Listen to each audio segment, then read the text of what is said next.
চট্টগ্রামের ২ নম্বর গেট এলাকায় ছাত্রদের পূর্বঘোষিত যে আন্দোলন কর্মসূচি ঘোষণা করেছে, এর প্রেক্ষিতে চট্টগ্রামের ২ নম্বর গেট এলাকায় আমরা দেখছি এখনো পর্যন্ত এখানে কিছু শিক্ষার্থী জড়ো হতে আমরা দেখেছি।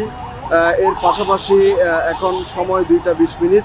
এই এখন পর্যন্ত আমরা এখানে যে চিত্রটি দেখছি, এখন পর্যন্ত যান চলাচল স্বাভাবিক রয়েছে এবং এখানে আইন শৃঙ্খলা বাহিনীর সতর্কভাবে তারা আইন শৃঙ্খলা বাহিনী এখানে প্রস্তুতি, আইন শৃঙ্খলা বাহিনীর উপস্থিতি আমরা এখানে লক্ষ্য করছি। তারা ২ নম্বর গেট যে বিপ্লব উদ্যান রয়েছে সেখানে আইন শৃঙ্খলা বাহিনীর বেশ কিছু সদস্যকে আমরা এখানে দেখছি। এখনো পর্যন্ত কিন্তু ২ নম্বর গেট চত্বর এলাকায় যান চলাচল স্বাভাবিক রয়েছে এবং আমরা কয়েকজন শিক্ষার্থীর উপস্থিতি দেখছি আশেপাশে এবং কয়েকজন আন্দোলনকারীর উপস্থিতি দেখছি। তবে এখন পর্যন্ত কোনো আন্দোলনের আমরা যে সূত্রপাত সেটি দেখছি না।